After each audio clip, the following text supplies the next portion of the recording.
Welcome back to Leveraging Leadership, where we unpack the art of business leadership. I'm your host, Emily Sander, Chief of Staff turned Executive Leadership Coach. This show is all about finding your points of greatest influence and leveraging them to better serve those around you.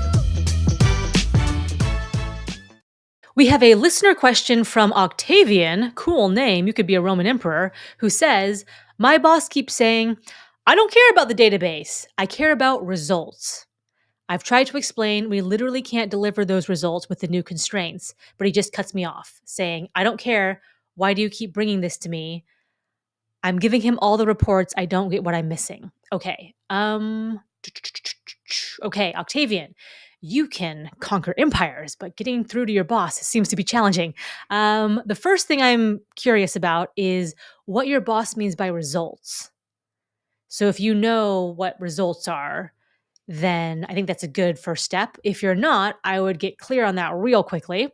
So maybe ask around that. But if you're clear, I know what he wants, Emily, because he talks about this all the time, or like everyone knows here are our top 3 goals type of thing, then I would make sure that your messaging and your conversations with him and the information you're providing are all perceived as trying to help get to those results. Because it seems like there's a disconnect somewhere where it's like, I'm trying to get this way. He says, I'm trying to do this. I'm trying to get results. And you're talking about this stuff over here.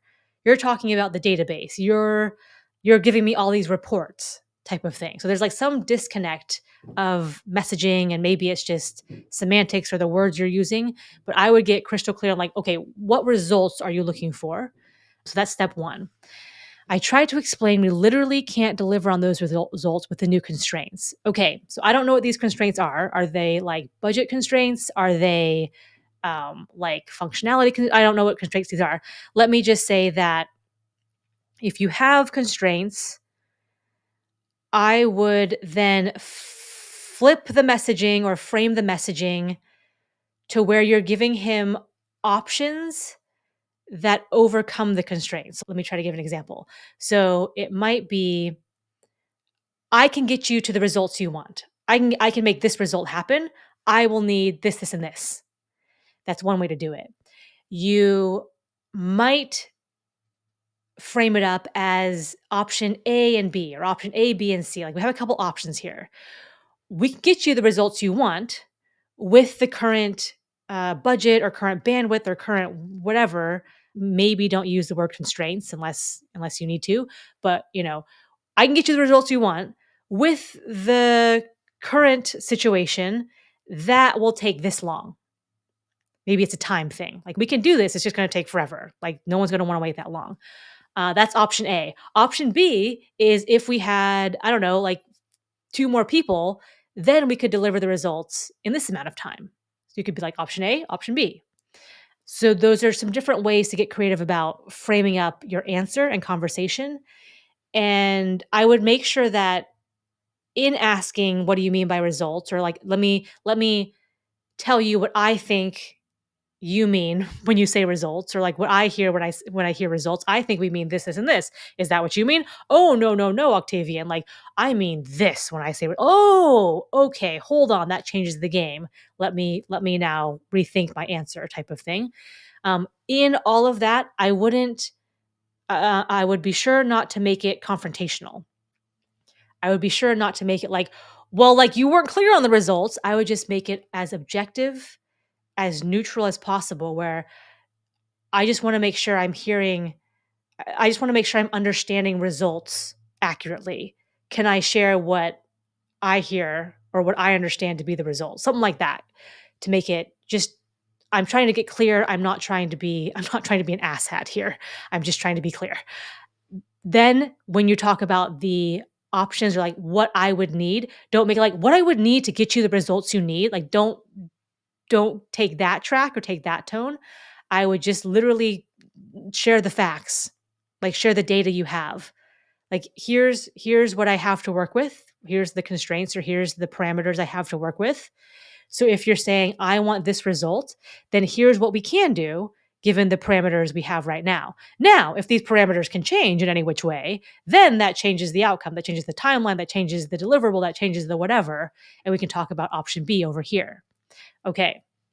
Um, yeah, but he cuts me off. So I'm kind of getting the sense that this has been like an ongoing conversation and there's some frustration level from both parties, from one party, from everyone involved. Let's see. I'm giving him all the reports. I don't get what I'm missing. Okay. So it's interesting. Like it might just be a turn of phrase, get what I'm missing, but it might be you're picking up on like, I'm missing something. There's a gap in communication. Like I'm sending a signal on this wavelength and he's operating on that wavelength. So we're kind of missing each other. So again, sometimes the language stuff, like get clear on results. Um, I've given him all the reports. If he doesn't want the reports aren't helpful.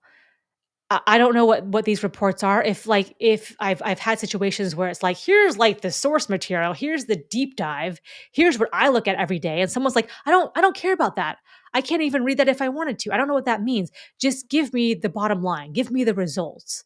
So it might be the actual content you're sending him, the reports might not be what he's looking for, or maybe all the reports might not be what he's looking for. Maybe it's one report, maybe it's a certain report, maybe it's a summary of a certain report, maybe it's like give me the bottom line of the report, maybe it's I don't want to look at reports, I want you to interpret for me from everything you're seeing, give me the bottom line.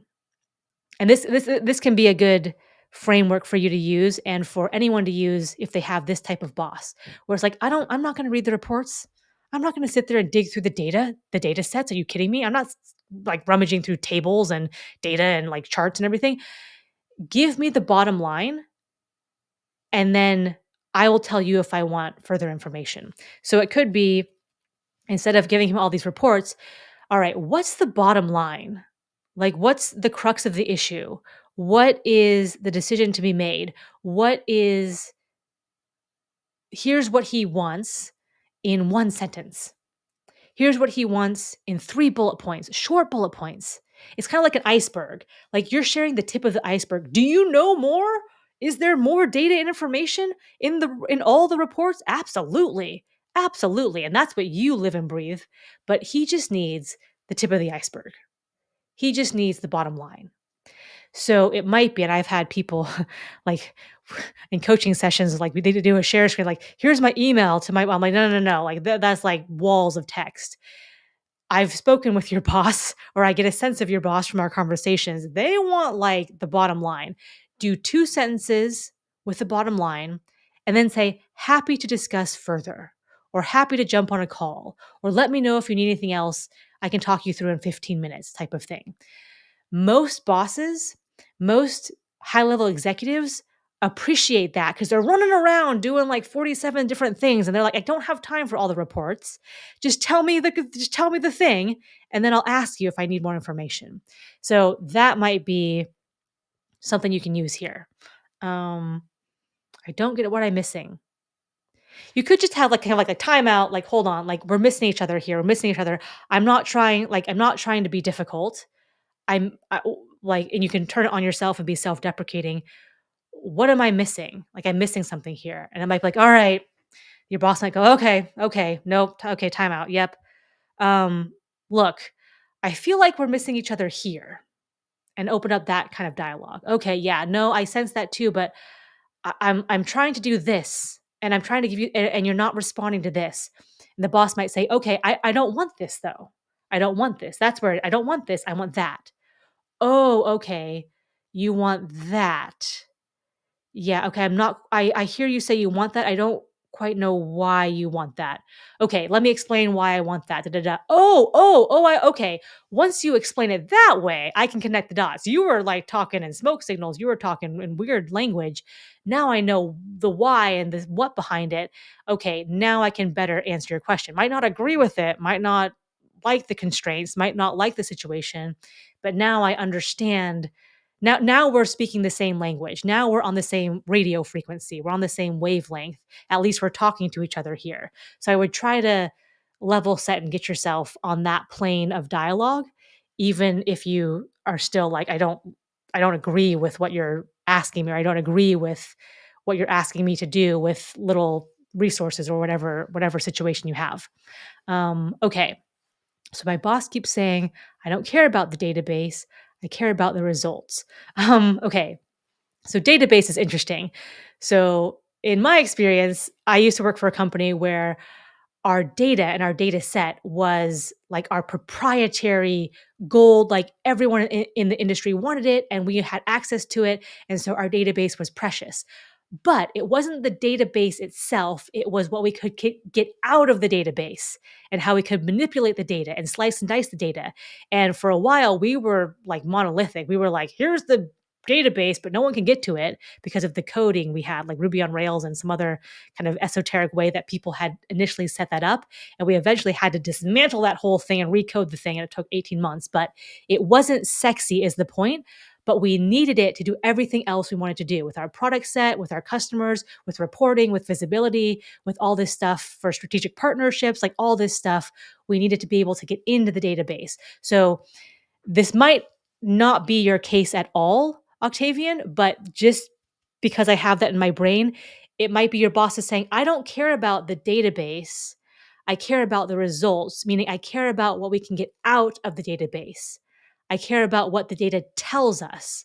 I care about how we can serve that up into products or dashboards or reports or make informed decisions or whatever it might be. When your boss hears database, it's like, stop saying that. I don't care about the database. I care about this. Like, I care about how we can use it.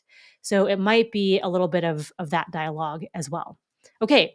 So hopefully that gets you to what you're quote unquote missing. It's like, oh, Emily, I think you hit it. I think that's it. Or it could be like, I'm still not quite sure, but I have some conversation starters, or I have an idea about how to write my next email to my boss. That's going to be helpful. So hopefully you have something to take away there. But yes, this is a common thing where people get frustrated because they're kind of talking past each other. So just getting clear about the different terms you're using, the different words, the different use cases, the different context, like what's important, like why is he wanting the results? What are the results? Why are those important to him? And any kind of semantics where it's like when you look, every time you say database, he's going to get frustrated. So you might either have to redefine what database means, so that's no longer like a trigger word for him, or use a different word. Use a different word, pick a new word. It might mean the same thing, but it just clears the decks. And it's like, all right, I can talk about our data center or our information center or our information sets or whatever else you want to call it. Like, that makes me calmer. I can talk about that. We're talking on the same wavelength now. You just like dump database. So sometimes it's like little word games like that. It's not frivolous. Sometimes it makes a huge difference. It makes a huge difference with people, the words you use.